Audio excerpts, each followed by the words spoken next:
John chapter 6.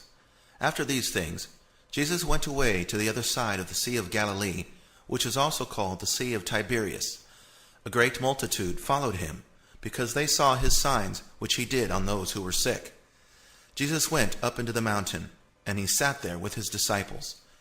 Now the Passover, the feast of the Jews, was at hand. Jesus therefore, lifting up his eyes, and seeing that a great multitude was coming to him, said to Philip, "Where are we to buy bread, that these may eat?" This he said to test him, for he himself knew what he would do. Philip answered him, 200 denarii worth of bread is not sufficient for them, that every one of them may receive a little. One of his disciples, Andrew, Simon Peter's brother, said to him, "There is a boy here who has 5 barley loaves and 2 fish. But what are these among so many?" Jesus said, "Have the people sit down." Now there was much grass in that place, so the men sat down, in number about 5,000. Jesus took the loaves, and having given thanks, he distributed to the disciples, and the disciples to those who were sitting down. Likewise, also of the fish, as much as they desired. When they were filled, he said to his disciples, "Gather up the broken pieces which are left over, that nothing be lost." So they gathered them up, and filled 12 baskets with broken pieces from the 5 barley loaves, which were left over by those who had eaten. When therefore the people saw the sign which Jesus did, they said, "This is truly the prophet who comes into the world." Jesus therefore, perceiving that they were about to come and take him by force, to make him king, withdrew again to the mountain by himself. When evening came, his disciples went down to the sea, and they entered into the boat, and were going over the sea to Capernaum. It was now dark, and Jesus had not come to them. The sea was tossed by a great wind blowing. When therefore they had rowed about 25 or 30 stadia, they saw Jesus walking on the sea, and drawing near to the boat, and they were afraid. But he said to them, "It is I, don't be afraid." They were willing therefore to receive him into the boat. Immediately the boat was at the land where they were going. On the next day, the multitude that stood on the other side of the sea saw that there was no other boat there, except the one in which his disciples had embarked, and that Jesus hadn't entered with his disciples into the boat, but his disciples had gone away alone. However, boats from Tiberias came near to the place where they ate the bread after the Lord had given thanks. When the multitude therefore saw that Jesus wasn't there, nor his disciples, they themselves got into the boats and came to Capernaum, seeking Jesus. When they found him on the other side of the sea, they asked him, "Rabbi, when did you come here?" Jesus answered them, "Most certainly I tell you, you seek me, not because you saw signs, but because you ate of the loaves, and were filled. Don't work for the food which perishes, but for the food which remains to eternal life, which the Son of Man will give to you. For God the Father has sealed him."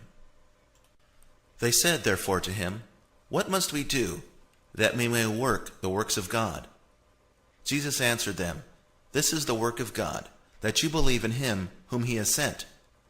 They said therefore to him, "What then do you do for a sign, that we may see and believe you? What work do you do? Our fathers ate the manna in the wilderness. As it is written, he gave them bread out of heaven to eat." Jesus therefore said to them, "Most certainly I tell you, it wasn't Moses who gave you the bread out of heaven, but my Father gives you the true bread out of heaven.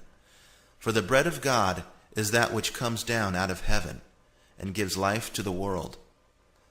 They said therefore to him, "Lord, always give us this bread." Jesus said to them, "I am the bread of life. He who comes to me will not be hungry, and he who believes in me will never be thirsty. But I told you that you have seen me, and yet you don't believe. All those whom the Father gives me will come to me. He who comes to me I will in no way throw out. For I have come down from heaven, not to do my own will, but the will of him who sent me. This is the will of my Father who sent me, that of all he has given to me I should lose nothing, but should raise him up at the last day. This is the will of the one who sent me, that everyone who sees the Son and believes in him should have eternal life, and I will raise him up at the last day." The Jews therefore murmured concerning him, because he said, "I am the bread which came down out of heaven." They said, "Isn't this Jesus, the son of Joseph, whose father and mother we know? How then does he say, 'I have come down out of heaven'?" Jesus therefore answered them, "Don't murmur among yourselves. No one can come to me unless the Father who sent me draws him, and I will raise him up in the last day. It is written in the prophets, 'They will all be taught by God.' Therefore everyone who hears from the Father and has learned comes to me. Not that anyone has seen the Father, except he who is from God. He has seen the Father. Most certainly, I tell you, he who believes in me has eternal life. I am the bread of life. Your fathers ate the manna in the wilderness. This is the bread which comes down out of heaven, that anyone may eat of it and not die. I am the living bread which came down out of heaven. If anyone eats of this bread, he will live forever. Yes, the bread which I will give for life of the world is my flesh."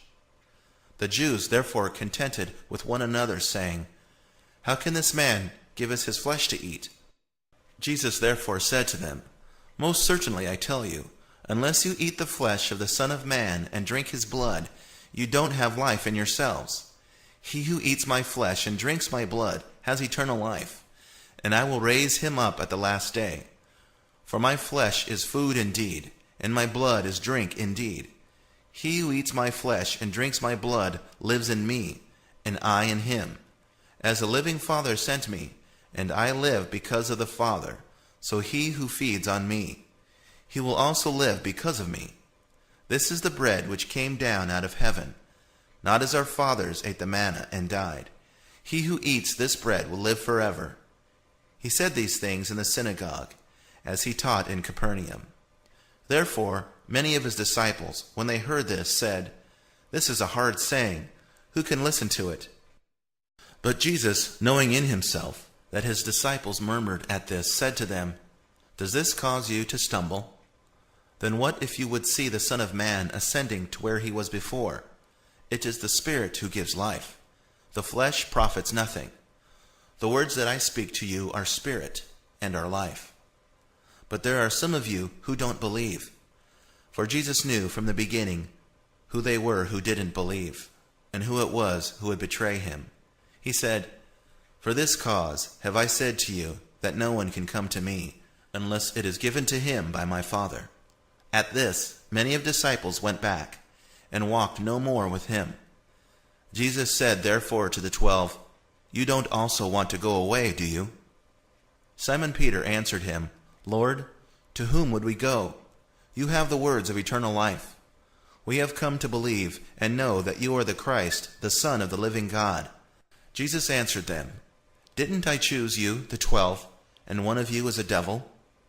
Now he spoke of Judas, the son of Simon Iscariot, for it was he who would betray him, being one of the 12.